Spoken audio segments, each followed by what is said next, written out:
The following program, Norml Show Live, is intended for responsible adults only. We advocate for the repeal of marijuana prohibition for adults. We discuss the science, culture, and controversy about America's marijuana laws. We do not advocate or encourage any illegal activity and advise all listeners to learn their state and federal marijuana laws by visiting norml.org, Norml.org.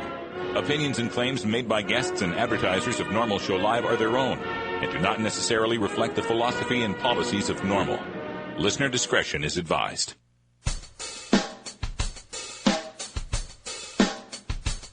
You take a seed, you plant it, you grow it, you dry it, you roll it, you smoke it. You take a seed, you plant it, you grow it, you dry it, you roll it, you smoke it, and it goes down smooth. Hey! Spanning the continent to bring you the truth about cannabis and marijuana law reform. I smoke pot and I like it a lot.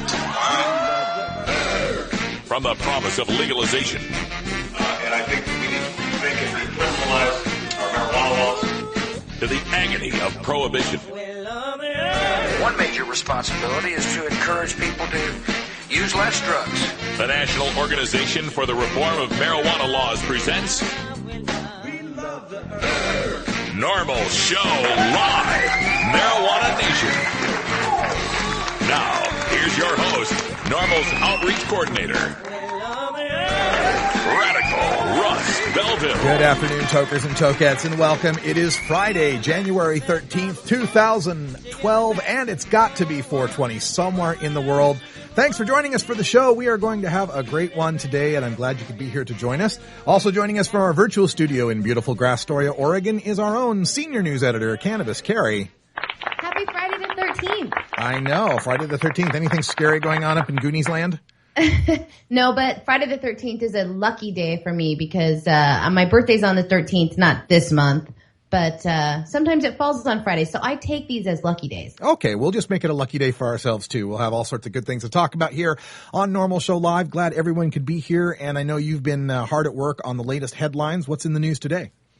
Well, today we're going to go to Colorado where a bunch of, and when I say a bunch, I mean thousands of applicants are being rejected for medical marijuana cards, and I'll tell you all about that. Plus, we're going to go down, and finally, we're getting a response from Jan Brewer. Remember, the feds dismissed her lawsuit back on January 5th. She's finally come out and said something about it. And we're going to start off with a county smoking ban, then see how they address marijuana smoke. All right, we'll take a look at all that. Plus, I've got a look at an interesting story. I don't know, Carrie, you remember Ryan Grimm, the author of This Is Your Country on Drugs? He writes for Huffington Post.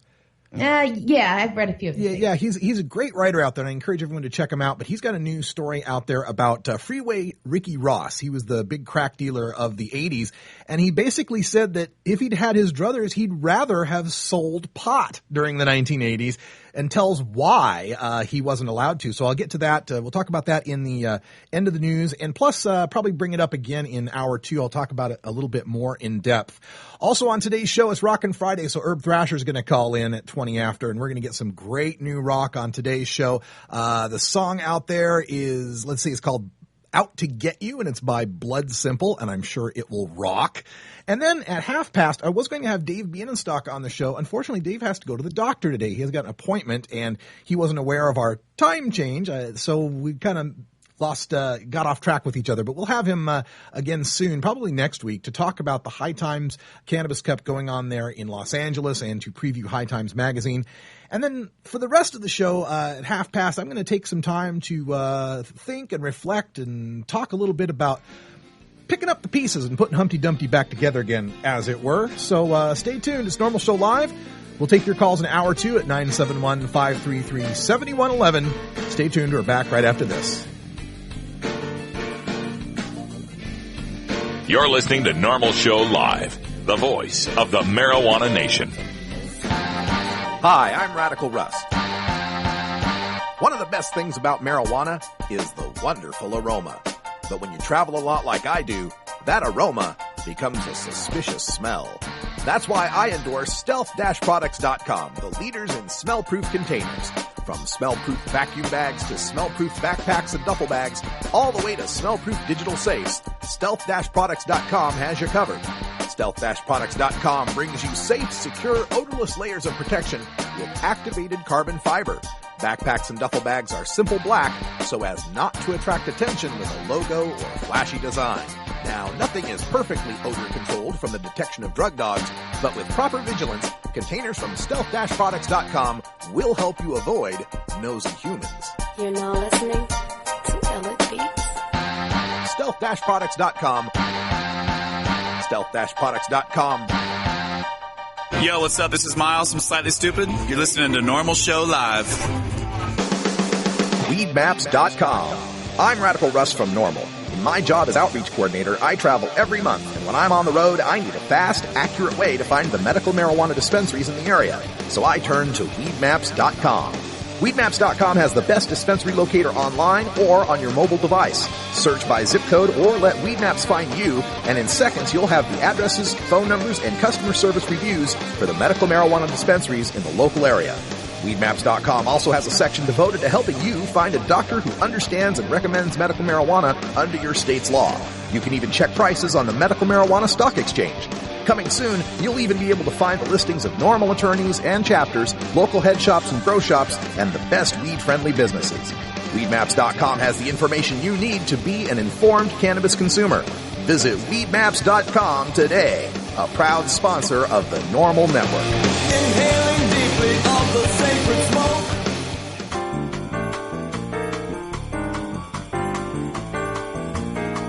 Medical marijuana, industrial hemp, consumer cannabis.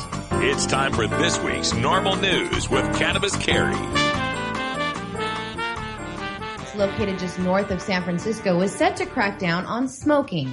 Last month, county supervisors were all in agreement about a policy to ban smoking in unincorporated area apartments. That's namely townhouses and complexes and condos. The supervisors all agreed that the ban included tobacco and, well, marijuana as well, along with any other smoked herb. But at the urging of Supervisor Kate Sears at the last moment, she challenged the language that they had written that defined smoking as puffing on, quote, tobacco, weed, spices, herbal, or other plant life, unquote. She wanted them to make it clear that the smoking ordinance only applied to tobacco products. When she was asked why she wanted to make it clear that marijuana smoking was not covered by the measure, she said there are already laws covering that. When Assistant County Counsel Jack Govee asked if he should develop language that also gave officials the option of outlawing marijuana smoking in apartments and condos, he was told by the board chairman to work with other interested board members on that matter.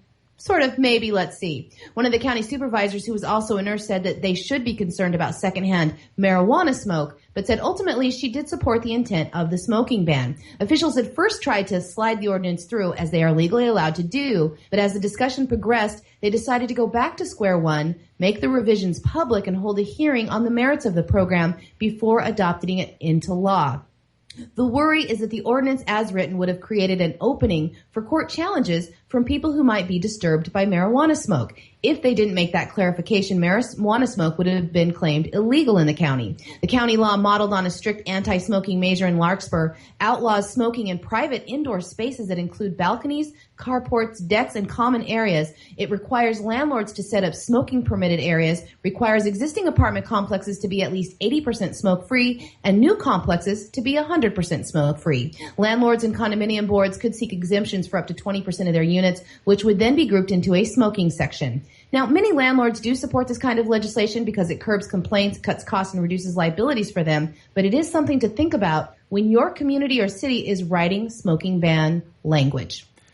This is offensive to everything I think of what it means to be an American. And not just because they're going after cannabis, but for all of this persecution of tobacco smokers as well. And I've been thinking for a long time there's going to be a backlash against this that ends up affecting us because we smoke cannabis as well. And it would be hypocritical of us to be saying, oh, well, we should be allowed to smoke pot in our houses, but those tobacco smokers, they have to go outside. Enough is enough, man. How far does the government go getting into our lives now where they're going to tell people they can't smoke in their own damn apartments? This is ridiculous. What, next you have to smoke only at certain times of the day? The way that we are persecuting tobacco smokers in this country is ridiculous. It's based on a lot of the same stereotyping and the same sort of junk science that we get thrown at us when we're fighting for marijuana rights. I mean, this whole notion of secondhand smoke is incredibly overblown. You should see some of the research on this. It's not a tobacco show, but I will tell you, the whole idea that secondhand smoke is this huge danger is way blown out of proportion.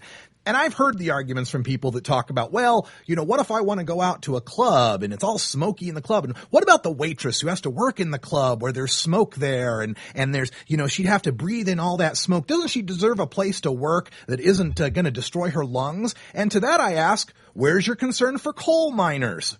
Coal miners are working in far worse conditions all the time than any waitress who'd ever work in a smoky bar. And what about people who smoke who might want to have a place where they can enjoy music? I mean, I played music for years and years, 15 years in bars that were very, very smoky. And I've always believed there's a compromise that could be made here. The compromise that could be made in the workplace is to say, a smoking license. You know how we have liquor licenses? You have to get a liquor license before you can sell liquor. How about a smoking license? And part of that smoking license is money that the proprietor has to pay into a fund that pays the health-related costs of people that would choose to work in that smoky place. And how about for the waitresses and the people that work in those smoky places, first of all, let's pay them actual minimum wage instead of that charade where we say they get less than minimum wage because they actually make tips when we know people in bars don't tip very well on average. Let's end that. And let's give them some sort of hazard pay. Let's give them the choice to work in some place that's smoky. Let's give people a choice to live someplace that's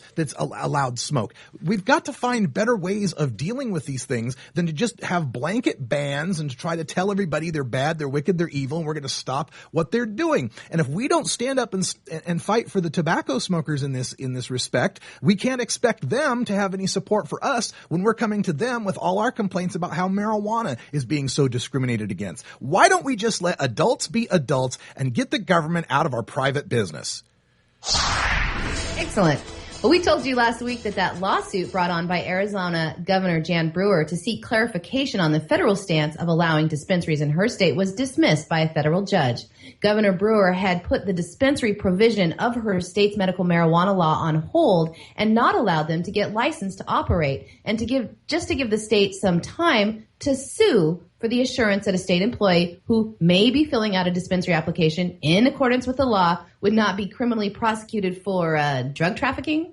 A federal judge ruled to not even hear the case, tossing it out because the state could not show an imminent threat to any state employee. Since the case was tossed out, Governor Brewer had only addressed it through a spokesperson who on the day of the ruling said that it was unfortunate that the federal court had just told them they would have to wait for a state employee to be prosecuted before the state's lawsuit would even be heard. Well, that was back on January 5th. Today, Governor Brewer said that she will no longer pursue the court case and will direct the state's health department to begin accepting and processing applications from those seeking to run marijuana dispensaries in her state. She did make her statement through an email, and she also admitted that she was a well-known opponent of Prop 203 in Arizona to allow medical marijuana and remains concerned about the potential abuses of the law. The 67-year-old Republican said that her concerns over prosecution of state employees was legitimate and that she won't hesitate to halt the state's involvement in the program if she receives any indication that a state employee might face prosecution due to administering that law. According to the law, there can be up to 125 dispensaries in the state.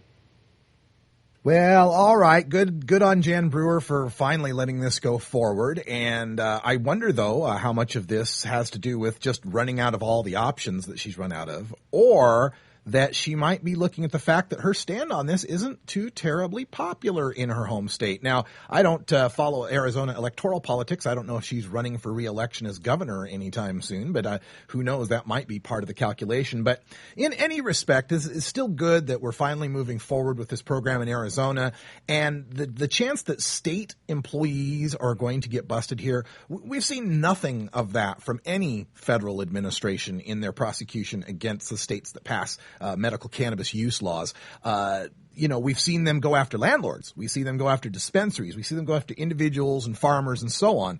But no state official, to my knowledge, has ever been so much as looked at askance for being involved with the application and operation of a state medical marijuana program. So I'm glad that shibboleth has been put to rest, and I hope we can move forward with other states. Governor Christie, we're looking at you moving forward with their medical marijuana. And a group of about 4,200 potential medical marijuana patients in the state of Colorado may have to wait several months longer for an answer on whether they qualify to be patients protected under Colorado's medical marijuana laws. A denial letter was sent out to thousands of patients this month, telling them that their applications to enroll in the medical marijuana program in Colorado were fraudulent. The Colorado Department of Public Health and Environment sent out a press release to address the concern among medical marijuana patients that were being denied. The denial letter explained that those who saw a physician's assistant for evaluation would be denied to the department's interpretation of state law that says they have to have a working relationship with an actual physician. But unfortunately for the 4,200 patients who have now been saddled with fraudulent on their medical marijuana card applications, they must wait a full 6 months before they can even reapply for a card. Now, some of those receiving the letter had already waited months for this decision. Some of the patients that are receiving letters had both a physician's and an assistant sign off on the paperwork, but the assistant's signature made the applications suspect. Now, a spokesperson for that department, Mark Sally, said, the department is responsible for operating the medical marijuana registry as created by Amendment 20 and as further redefined by the state's legislator. The law says the bona fide patient-physician relationship required for a medical marijuana recommendation includes an exam by a physician. So I guess the lesson is here, you have to know the law better than your doctor, because it seems like the state is putting that burden right on the patients. Yeah, once again, any sort of loophole, any sort of little technicality in the law, they will seize upon that to paint you as a criminal. Until we end marijuana prohibition for all of us, they're always going to be looking for those little technicalities. But, boy, what a poor choice of words to say that it's a fraudulent application. I mean, maybe that's the letter of the law, but fraudulent makes it sound as if someone's, trying to get one over on the state, when all these patients did was go to see their doctor, go to see a physician's assistant, get an examination, figure they're following the law, figuring they're trying to be law-abiding Coloradoans and abide by their Constitution. They're not committing fraud. There might have been a mistake made. There might be, the lack of a proper certification that based on law involved here. But people weren't trying to defraud anything. People weren't trying to get one over on the state. And when it comes to this whole, physician's assistant thing here, pretty much these days, you rarely see a doctor for almost anything anyway. It's almost always physician's assistants that are dealing with them. And in many cases, these physician's assistants and for that matter, nurse practitioners are better trained than the doctors that are dealing with the patients. I mean, my God, we let physician's assistants and in some states, nurse practitioners prescribe to people oxycodone, okay? And we're going to say that a physician's assistant can't look at a person and determine whether or not they could benefit from the use of cannabis or whether cannabis might be contraindicated for their situation. Give me a break. If we can trust them with that, with the Schedule 2 and Schedule 3 drugs, we can trust them with that with marijuana, especially in a state that has recognized its use. I really, really hope that the legislators there in Colorado get to work on fixing this language, fixing it so that the physician's assistants can be a part of the examination process. I'd like to see that in every medical marijuana state. Just recently, north of us in Washington state, in their last go-around, their last election, they passed the law that expanded their program. One of the few times I've seen a medical program expanded their program to allow naturopaths and nurse practitioners to be able to recommend cannabis to the patients in Washington state. Gee, cannabis, naturopath, nature. Kind of makes sense, doesn't it? You'd think that would be the person that would have the best knowledge on this sort of situation. But once again, it's just these bureaucrats and these prohibitionists that hate the fact that we managed to pass medical marijuana statutes in the first place. They still see all of us as dopers. They still see all of us as criminals, and they're going to seize upon every opportunity they can to paint us that way. All right, let's move on here. I wanted to bring up something I'm going to talk about later in hour 2, but this great piece again by Ryan Grimm. He's the author of This Is Your Country on Drugs, and he interviewed our founder, Keith Stropp, for a piece in Huffington Post about legendary 1980s crack kingpin Rick Ross, who would have rather sold pot. And he explains it this way. One of the effects of President Carter's Operation Condor interdiction campaign in Mexico, a rise in the price of pot in the United States, was intended. Another was not. The growth of the domestic marijuana farming might have eased pot shortages slightly during the 70s, but the industry was hardly the high-tech, high-efficiency bud-producing machine it is today. The encouragement of a shift from pot to cocaine importation among drug smugglers was a much more significant development in the short term. Coke, more valuable by weight and with a less detectable odor, was more profitable and much easier to move. Quote, without question, in the mid to late 70s, there was frequently months where even working at Norml, we would have a drought. Keith Stropp, the head of the National Organization for the Reform of Marijuana Laws, told Huffington Post. But there was never a shortage of cocaine because it didn't have anything to do with the growing season. Sometimes I'd go to my dealer and he didn't have any marijuana, but he always had cocaine. And I'm going to talk about that later in hour 2, how that shift to cocaine was part of the downfall of marijuana legalization in the 80s. Stick around. We'll talk about that in Rockin' Friday after this. It's 20 after the hour, and we have to take a short break, if you know what I mean. Please support these sponsors who support Norml Show Live. Oh, have you ever met that funny reefer man? A reefer man. Have you ever met that funny reefer man? A reefer man. If he said he swam to China, he would sell you South Carolina. Then you know you're talking to that reefer man.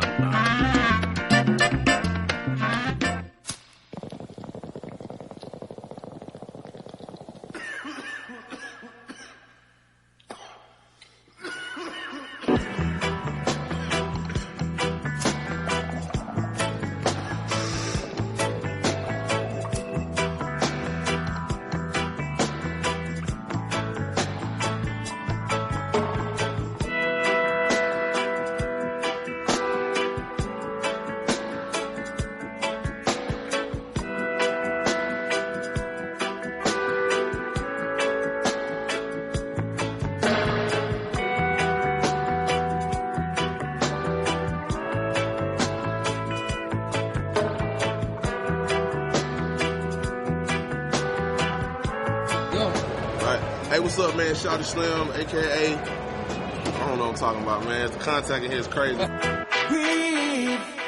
Breathe in the air. Don't be afraid to care. Leave, but don't leave me.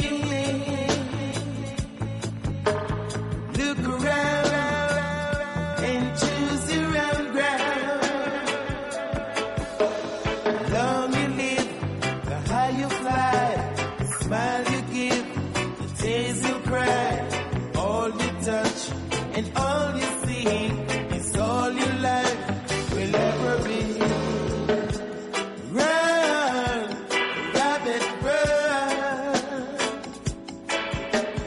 Dig that hole, forget the sun. When at last the work is done, don't sit down, it's time to dig another one. Long you live. We now return to Tony Danza and Sylvester Stallone in What? Hey. Hey.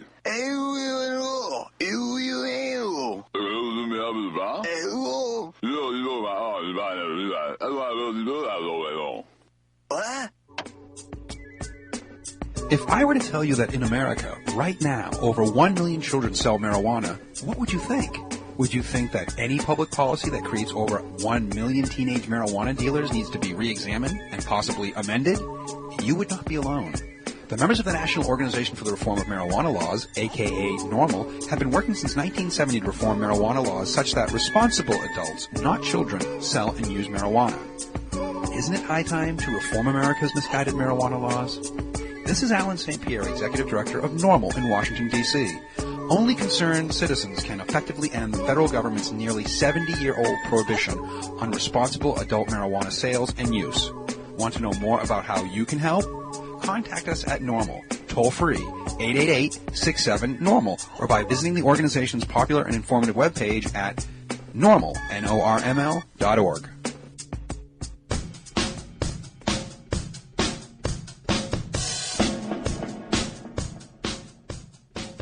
It's time for your daily Toker Tunes, the best in 420 friendly music from all genres that uplifts, entertains, and informs the public. Today, we take you into the weekend with Rockin' Friday. Our segment features the best of rock, metal, punk, and jam band music.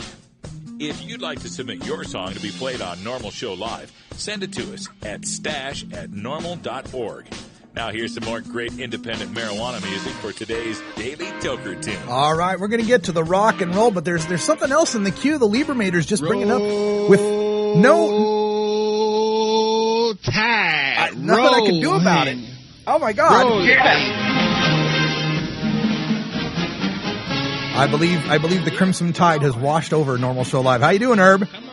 Dude, I can't even talk right now. I'm so excited to hear that. I'm just singing along. Just let it play, man. Y'all want to hear me when you can hear a great song like that? All right, let's bring it up for a second. Crimson Tide. Alabama fan behind you, honey. Hit your stride. Go teach them old bulldogs how to behave. Send the Yellow Jackets to just a watery grave. That's Shirley Q. Liquor with Yay, Alabama. We'll just set that in the background. Oh, that's awesome, man. Roll Tide, man. That's awesome. Good stuff right there, man. Yeah, we're national champions who won our game the other night on Monday night with a swamping of LSU. And the first shutout in national championship history, as a matter of fact. It was a complete shutout, man. They really didn't know what to do after that game. You guys kicked their ass so badly, the BCS is willing to look at a playoff now. They are. But see, the thing is it's going to end up being a one, and there's more chances for SEC teams to play each other. Well, and of course that will make us all happy. I know, see? So I don't think we'll ever be happy. But I hear you. You know what? At least they're talking about it, man. And they are going to come up with something. So yeah. We'll talk more about this on Norml Rocks with Herb Thrasher tonight. I know you're looking forward to another live night tonight at 8 o'clock Pacific. Yeah, you guys hope to join us on the Norml Network. We'll have some rock. Metal Blade has a bunch of albums coming out, and I'm going to play 1, 2, or 3 songs from different artists from them, and we'll talk sports at 9 o'clock, Norml Rock Sports, and we'll just have some other fun. So you guys join us. No politics on our show. We rock. That's right. We got to let our hair down what little we still have left. All right. So, Herb, get us our Rockin' Friday dose here for the 420 break. What's up? All right. So last week we had Monstro on, and I had mentioned that there was a couple of members in that band that used to be in Blood Simple, and so I thought, well, I might as well go back and let's listen to Blood Simple and hear what they sounded like. We've had them on Norml Rocks before, and so Blood Simple is an American heavy metal band from New York City that formed in 2002. They're signed to Warner Brother Records. The band's name comes from a term coined by detective novelist Dashiell Hammett. The term apparently describes the added fearful mindset people are in after a prolonged immersion in violent situations. The term was coined in the novel Red Harvest, which is also the title of Blood Simple's second album. I think it was a pretty badass movie, too, if I'm not mistaken. Some brothers. You remember those brothers that did that Blood Simple movie or something? Yeah, it was a good show. Anyways.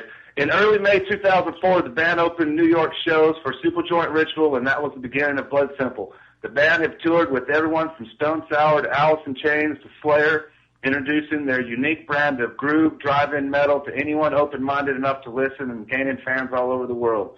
Blood Simple is now on hiatus with 2 members currently in Monstro.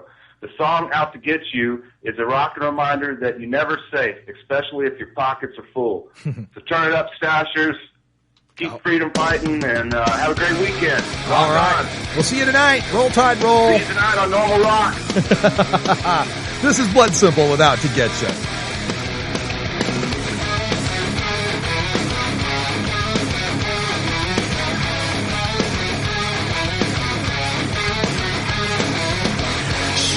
like a young white rabbit with bloodshot eyes, dreaming of another place inside its mind.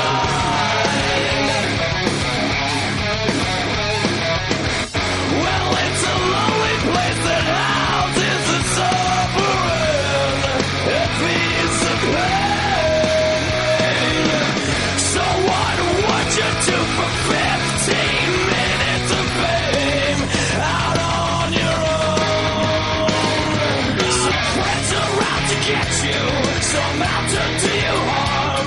They'll tie you up and shoot you full of sin. Some friends are out to get you, some out to do you harm. They'll tie you up and shoot you full of sin.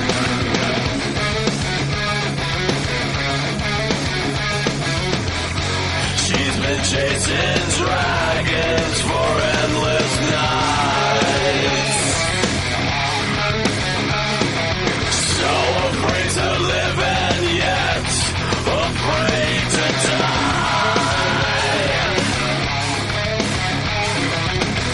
Well, it's a lonely place that houses the suffering and feeds the pain. So what would you do for 15 minutes of fame out on your own? Some friends are out to get you, some out to do you harm. They'll tie you up and shoot you full of sin. Some friends are out to get you, some out to do you harm. They'll tie you up and shoot you full of sin. Another night, or just another night.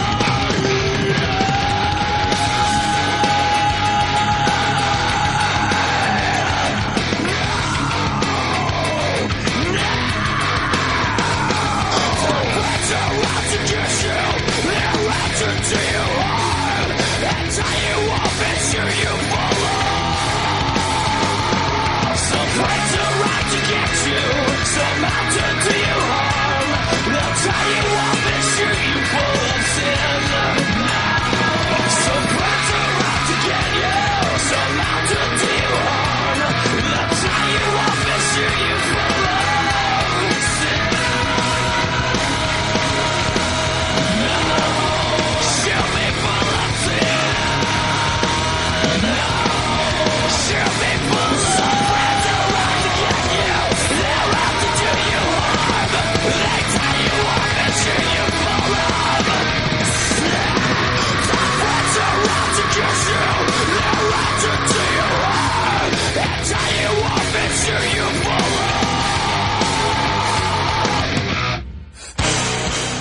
Starfish Designs, makers of the original Gandalf. I'm Radical Russ, and when I want to relax, I always have my 17-inch long original Gandalf from Starfish Designs nearby. The hand-blown borosilicate glass is strong and easy to clean, and the design is sleek and sophisticated. Starfish Designs are available from Bend, Oregon at a glass retailer near you. For locations, call 541-788-GLASS. That's 541-788-4527. We pulled up today in the van, and I walked out of the building, walked through the big building over, and I walked outside, and I'm walking over by the lake, and I just see everybody casually smoking weed like it's all right. Like it's supposed to be like that. Because it is all right. Like you ain't got to worry about no police coming and asking you what you smoking or what are you doing here or let me see your driver's license. See, that's how they do it in Amsterdam. Everybody just out there chilling. Ain't nobody stressing. You go buy your weed at the shop. You go kick it, smoke your weed, walk the street, do whatever you want to, and you don't even get messed with. Sir, do you think there will or should come a time for us to discuss the possibility of legalization and regulation and control of all drugs, thereby doing away with the violent criminal market as well as a major source of funding for international terrorism? Thank you so much for your time, Mr. President. Well, I think this is an entirely legitimate topic for debate. Name the time and place, Mr. President. At Norml, we've been prepping for this debate for 40 years. It's just not something to say. All of us can get a piece of that pie. And the reason we don't have headway It's because that 1% can't figure out how they're going to make all the money.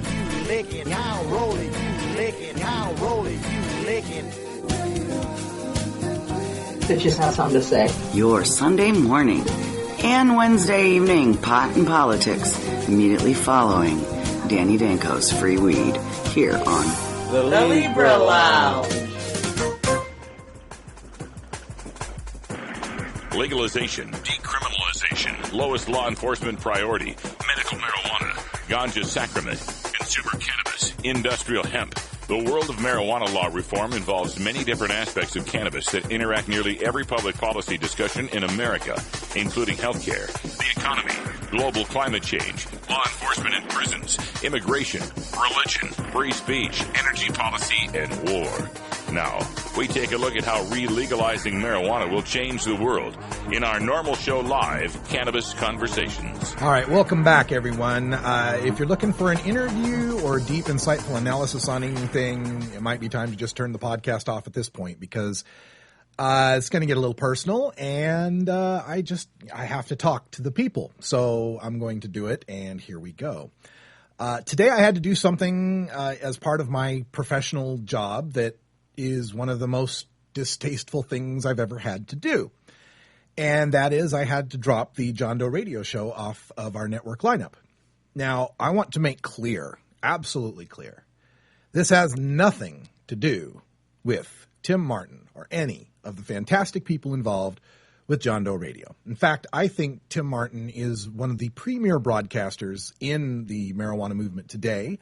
And I think he deserves all your support and all your respect. And he puts out an amazing show. Believe me, he's one of the only people on this planet who has any idea the stress and the difficulty it is to try to put on a daily talk radio show about marijuana with marijuana users and do it with very, very little budget. So let me make that 100% clear. And I hope that helps you understand why this is yet another shitty Friday for me. If I could put you in, a mental space here, imagine that you're a child and you've got a best friend that you hang out with and you play with all the time, and you go outside and you play stickball or whatever it is you do. And you've been buddies for a long time. And the way that you met and know each other is because your parents are friends. They're both in the same, Elks Club, let's say. It doesn't matter. But the parents are friends, and that's how you guys got to be friends. Or maybe, maybe an even better analogy would be a blended family where, children who are the child of a woman join up with another family that's the child, he has children already, and so you got half brothers and half sisters living together. And then the parents get a divorce, hate each other, don't want to see each other anymore.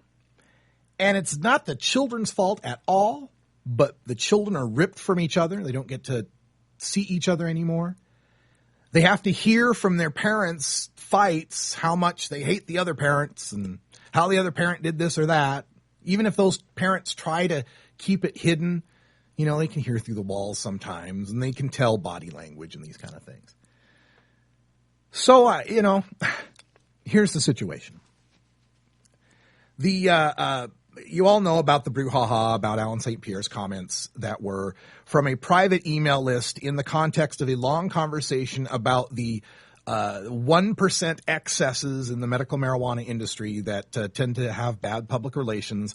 And it was very poorly written, and it was pretty much on a private email list until one particular attorney decided he was going to take that out and distribute it to as many people as would read it. And then it was then published, and then it was then republished and rehashed, and now we're at where we're at. Well, that setup. Well, that particular attorney is the prime sponsor of the John Doe Radio Show, and an ad for this attorney plays on every show. And so we have a situation here where, and as far as I'm concerned, I'm like, people got differences of opinions. I got no problem with it. But as far as the parents are concerned in these situations, it's not so cool. And part of the reason behind this as well is because said attorney is now according to reports we're getting back from Colorado, leading an open boycott movement against Norml. So the question then becomes, does Norml take Norml donation money and spend it on having airwaves that promote Norml, running ads for someone who's trying to destroy Norml? And that's kind of where we end up, unfortunately.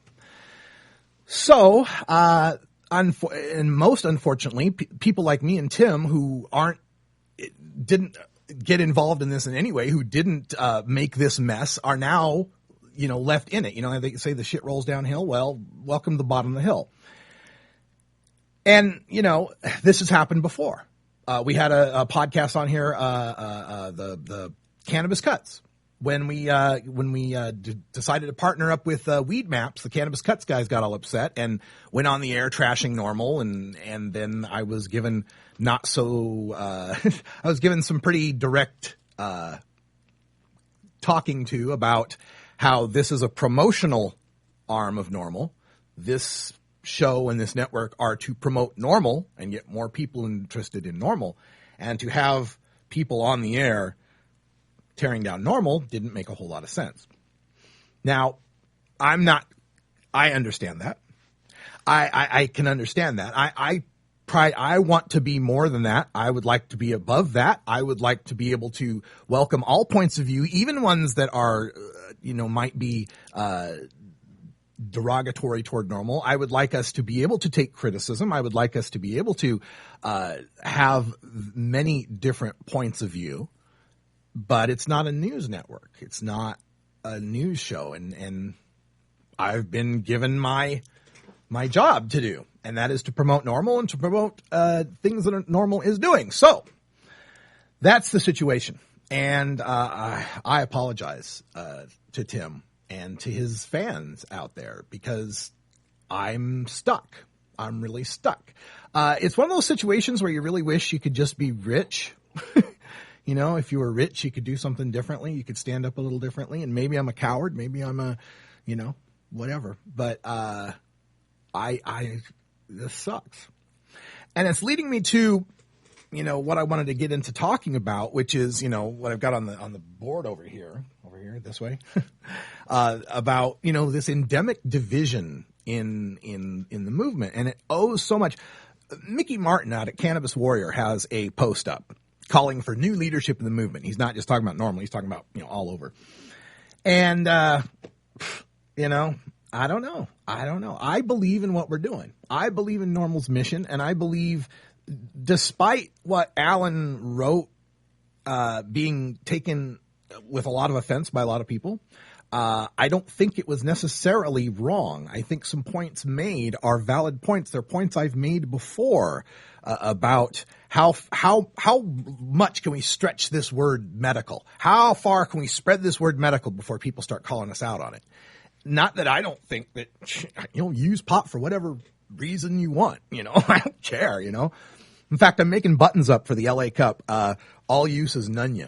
That's going to be my new phrase. All use is none ya. None your business. Doesn't matter. I don't care why you're using cannabis. You don't deserve a cage for it.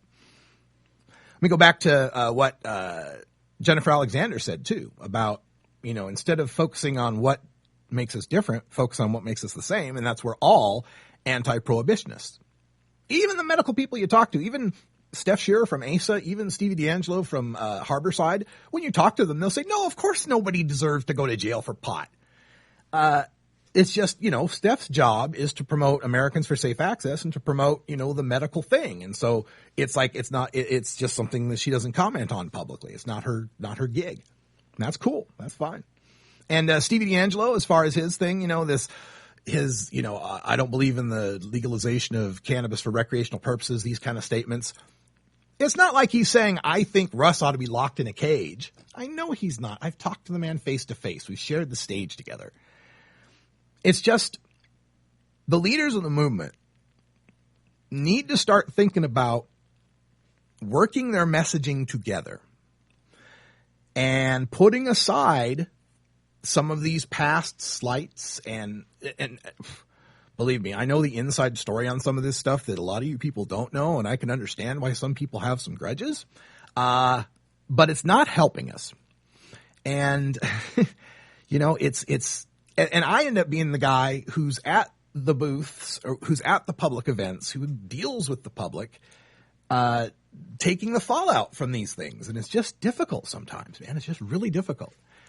But again, I believe absolutely in what we're doing. And as far as blame goes, as far as people's outrage goes, it's interesting to me that there's outrage for what Alan might have said, but not outrage on the people who actually push that message out into the public, right? If you're really, who's supporting the mission here, think about that. But, I think we are right to fight for legalization for all. I think we are right to point out where the continued stretching of the medical definition in many respects retards that effort to get full legalization. I think these are all valid points. I think Stevie D'Angelo's all use is wellness, despite my disagreement with it, is a valid topic for discussion. It's a valid thing that we could work into our messaging. I think he goes too far with it. I don't think all use is wellness. I know people whose use is not beneficial to them. I know people that have medical problems with using cannabis, so it's impossible for all use to be wellness. But as far as a messaging strategy, as far as PR, I think there's a lot of good stuff in that. There's a lot of good stuff in that message that, when I use my cannabis, it staves off my alcoholism. When I use my cannabis, it helps me feel better in the day, or it helps me relieve stress and I'm not taking Ambien or Prozac. There's great messaging in that. But to come out with a statement when there's thousands of non-medical users out there in states like Tennessee and Florida and Texas that are looking at 5 to 99 years, people that are looking at, major sentences out there and feel that their use is recreational, to hear a leader of medical cannabis say, I don't support the legalization for recreational purposes. Again, it's the nuance is lost in those headlines. And and of course, one must look inward as well. I'm guilty too. I look at I go back and read some of my Prop 19 era stuff now, and I'm not happy with some of it. Let's put it that way. All those emotions get inflamed, but it's tough. It's tough. People take this so personally. People take it so. Because it is your life and your livelihood and your liberty. And for most of us, cannabis is something we really enjoy and really feel strongly about. And so we might overreact. We might take offense where no offense was intended. I want to continue this, and I want to make it conversational. We'll bring Cannabis Carry in, and if people want to call in, we don't usually call in the first hour, but you're welcome to. It's 971-533-7111. But I need to get myself a little drink and think about more stuff. So be right back, and thanks for sticking with us. See you in a minute.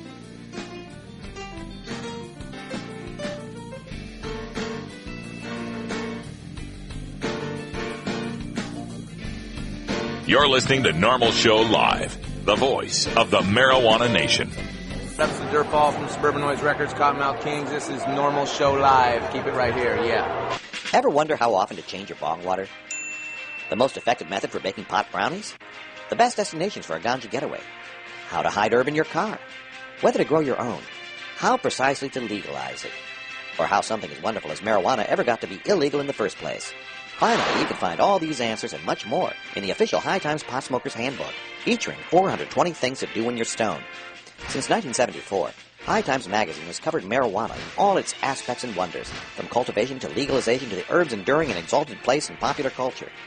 Packed with inside information, the official High Times Pot Smoker's Handbook wove all of his collected wisdom together into a single indispensable ganja guide, including an entertaining look at marijuana's history, profiles of herb-friendly travel destinations and festivals, favorite potluck recipes from the High Times staff, smoking skills, advocacy and activism, essential marijuana movies and songs, profiles of famous cannabis strains, comprehensive growing information, celebrity endorsements, and much more. This is truly, finally, the ultimate guide to green living. Would anybody like to smoke some pot? Yeah. You ever smoked before? Sure. When did you ever smoke pot? I've done a lot of things you don't know about. Yeah?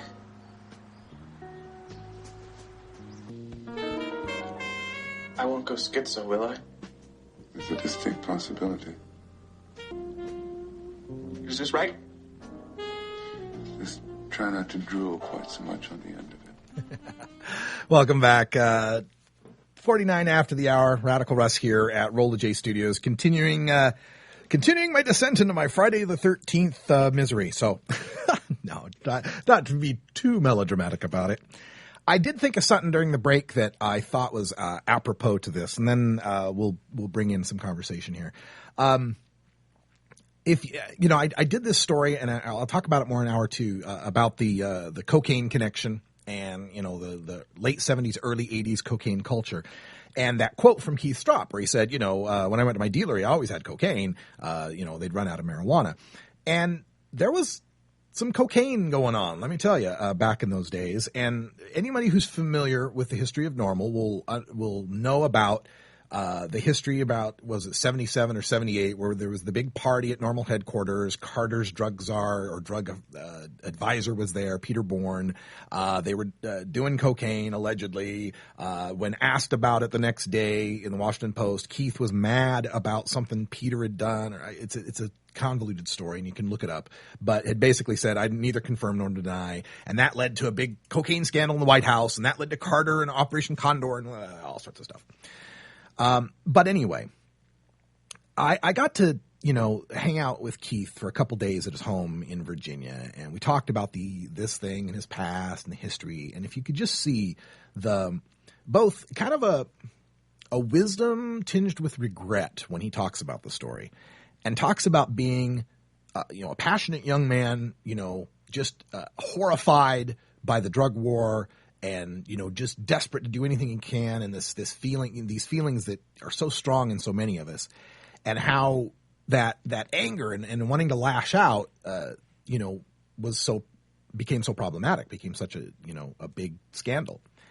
And I think that's happening now in some respects in our movement, is that we, you know, understand the zeitgeist in the 70s. Understand that, you know, from 1969 to 1977, the approval for the legalization of marijuana went up from 12% to 30%.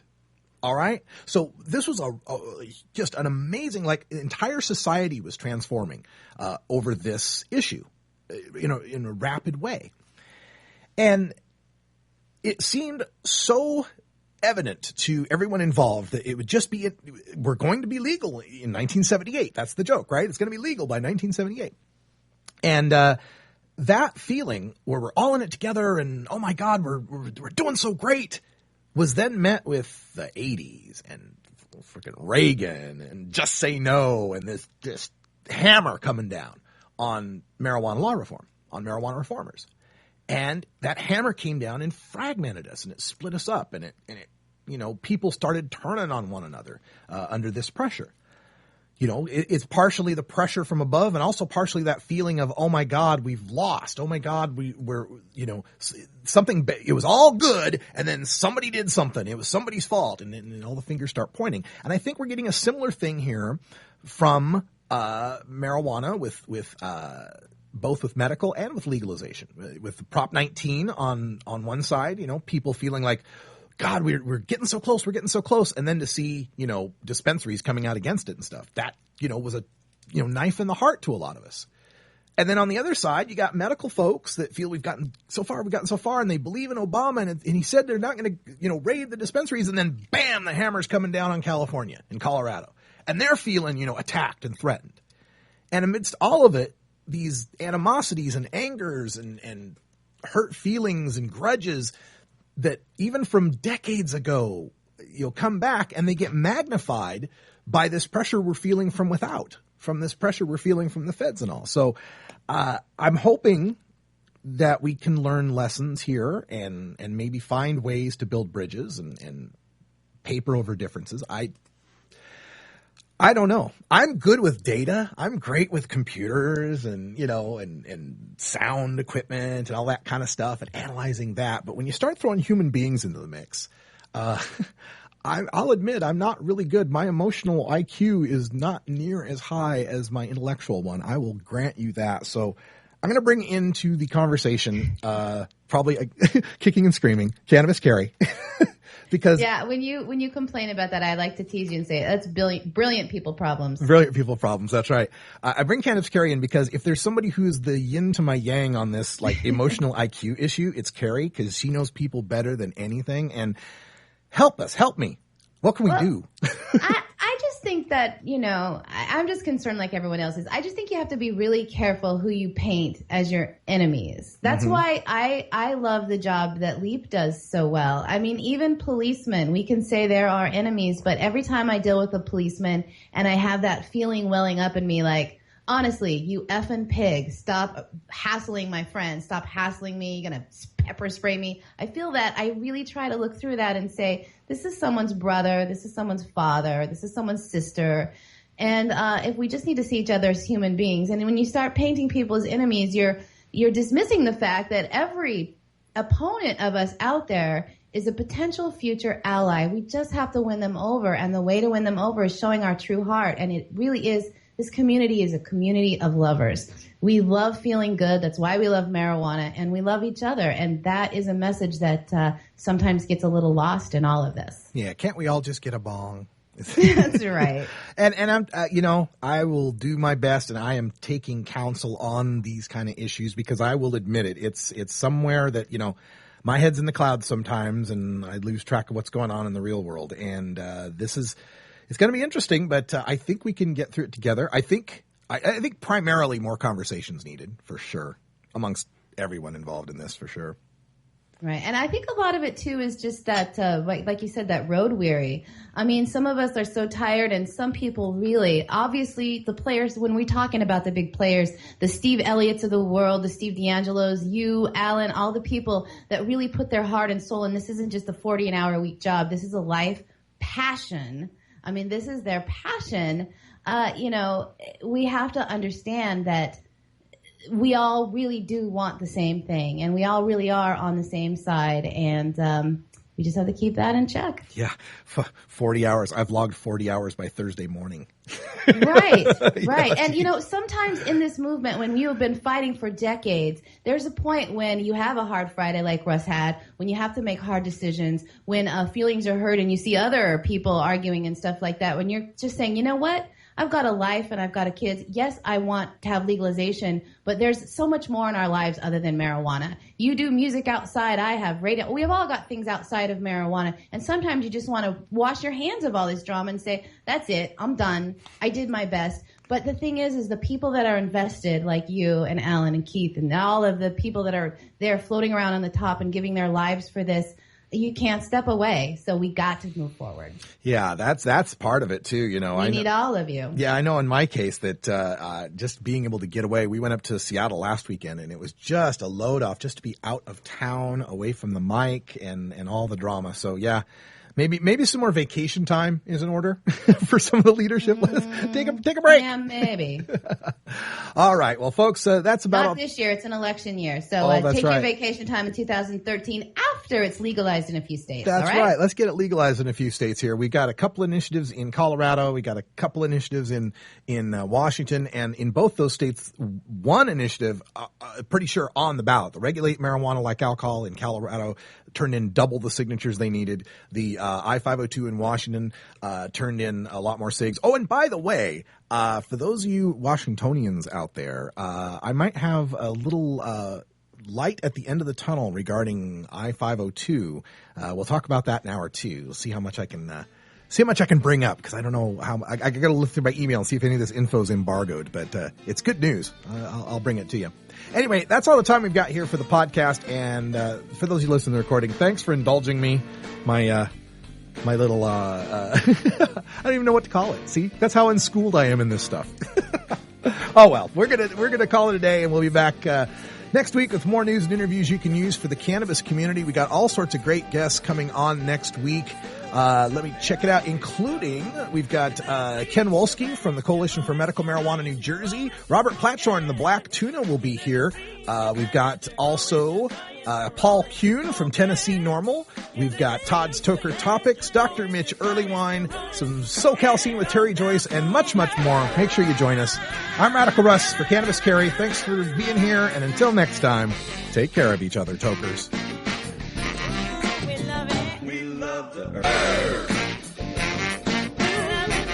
This is Norml Show Live, the voice of the Marijuana Nation. Take it out one more time. You take a seed, you plant it, you grow it, you dry it, you roll it, you smoke it. You take a seed, you plant it, you grow it, you dry it, you roll it, you smoke it. You take a seed, you plant